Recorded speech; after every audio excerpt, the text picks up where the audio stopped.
You know a version of this story. Drew Bledsoe goes down, and some 6th round pick named Tom Brady steps in, rewriting NFL history. But if you think it's as simple as Brady takes over, then the Patriots dynasty is born, you're missing one of the most chaotic, improbable underdog stories in NFL history. It's a season that sparked a dynasty, reshaping the NFL for the next 2 decades. What are you saying, guys? It's Zane here. Let's get into the video. There are 5 reasons I've identified that make this season particularly unique. I call them the "there's no way they can overcome this, oh my god, how did that just happen" list. I'm workshopping that title. It starts the season prior, when the Patriots went 5-11. That was their first challenge. Looking hopeless, the odds makers put their over-under of their win-loss record at 6.5, and the plus 6,000 odds for them to win the Super Bowl would be the second lowest of any Super Bowl winning team. Now, they did have Bill Belichick, but after a disastrous stint as the Browns head coach, followed by this lackluster first season in New England, it wasn't clear he'd be a good head coach. However, they did have a $100 million man to help with that. Drew Bledsoe was described as a quarterback that comes around once in a lifetime by owner Robert Kraft.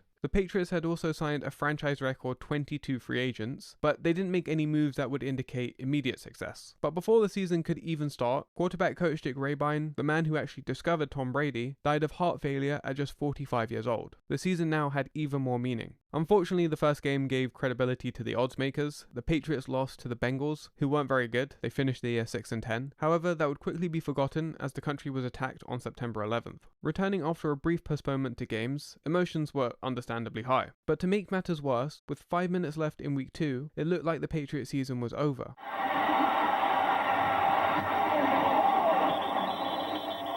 That's the Patriots' second obstacle. Some guy named Thomas Edward Patrick Brady Jr. would sub in. Maybe this guy will be good. With 2 minutes and 16 seconds left, Brady coordinated a 7-play, 55-yard drive, but 2 final heaves into the end zone went incomplete, so they lost to the Jets, putting them 0-2. That leads us to the third obstacle. From 1970 to 2022, 38 of 400 teams that started 0-2 made the playoffs. That's only 9.5% of teams. Sorry, obviously this data goes beyond the season that we're talking about, but it's just to give a perspective on how bad the odds are just 2 weeks into a season. In Brady's first start as a quarterback, we also got the first of 17 Peyton-Brady matchups. Today it was the Patriots defense that shined. With 2 pick sixes and 2 more turnovers, the offense had an easy job. Controlling the game on the ground, Brady only threw for 168 yards, no touchdowns and no interceptions. Manning, on the other hand, didn't have such a great game. The result was a blowout victory. That was really needed, because from 1919 to 2023, only 4 teams made the playoffs after starting 0-3. But the next week sucked any hope the Patriots fans might have had. With 3 turnovers and no offensive production, the Dolphins steamrolled the Patriots. Entering week 5, Brady hadn't even thrown a career touchdown yet. Now at home, with less than 9 minutes remaining, the Patriots found themselves down 26-16 against the Chargers. If the Patriots sunk to 1-3, it could very well be a repeat of the 2000 season. However, the Patriots defense stiffened up and didn't allow any more points. 2 drives by Brady, the second coming with less than 40 seconds left, tied up the game, sending it to overtime, where the Patriots would win. Now, unfortunately for Manning, after that shellacking he just took from the Patriots, he'd have to face them again just 3 weeks later. He did have a better game, but the Patriots still dominated. Another win put them at a 3-3 record. But the next few weeks would not indicate this was a Super Bowl bound team. 2 losses, 2 wins. This is every Super Bowl winning team's record 10 weeks into the season up until 2001. The Patriots have the worst record. Every team has at least 7 wins, except the 1988 49ers and the 2000 Ravens. The Patriots, with all due respect, have nothing on the 49ers offense, and of course, the 2000 Ravens have one of the greatest defenses ever. So this is another obstacle. The season was inconsistent at this point, and the odds were indicating even the playoffs were a stretch. But maybe there was hope. On November 13th, 2001, 51 days after suffering a near-fatal injury, Drew Bledsoe was cleared to play. It was perfect timing because the Patriots were set to face the Super Bowl favorites, the St. Louis Rams, just 5 days later. Yet despite Bledsoe ready to go and the Patriots having an up-and-down season to this point, Belichick decided to keep Brady as a starter for the rest of the season. Led by the eventual MVP and runner-up, the defending Super Bowl champions offense was potent. They finished with the #1 offense in the league that posted 31 points a game. Yet the Patriots made it competitive, which gave them a lot of confidence. Even though they lost, as safety Lawyer Milloy said, "If they're the champs, why can't we be?"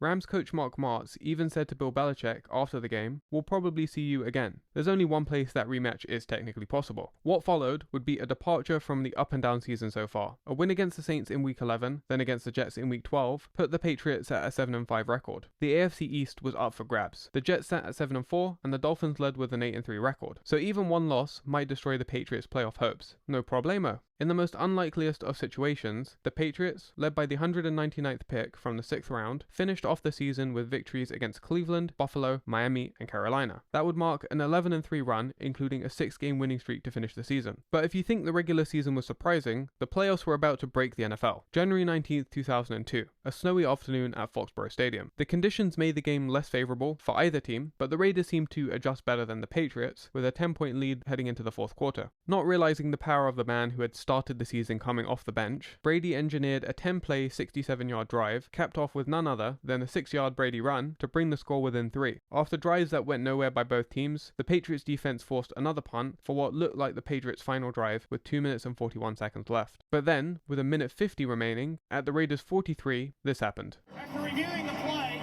the quarterback's arm was going forward.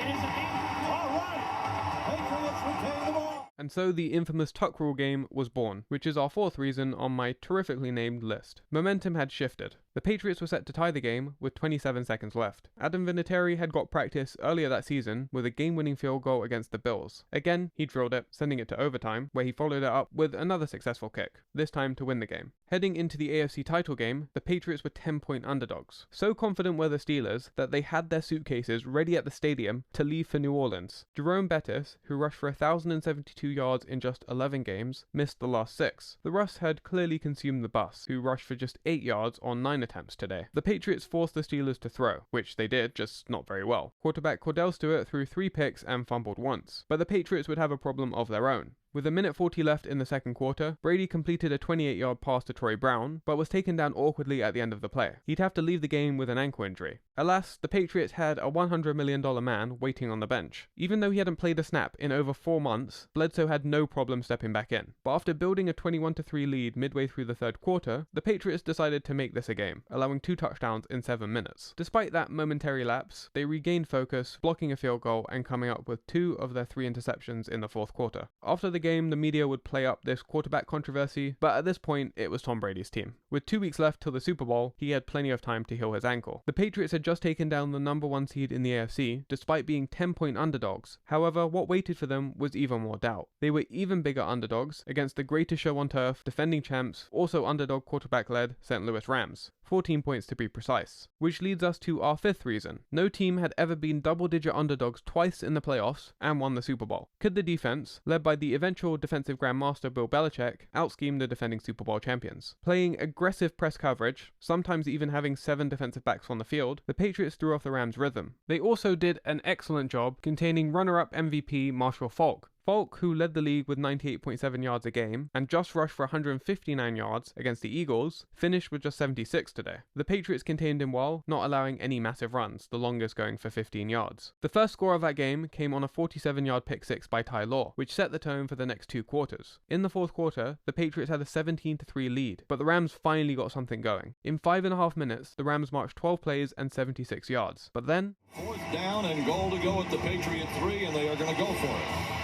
Warner back to throw, looking left, now being chased, now rolling to the right, he's got a wide open alley, he's trying to run for a touchdown, and he is down and fumbled the ball. And he's picked up by the Patriots.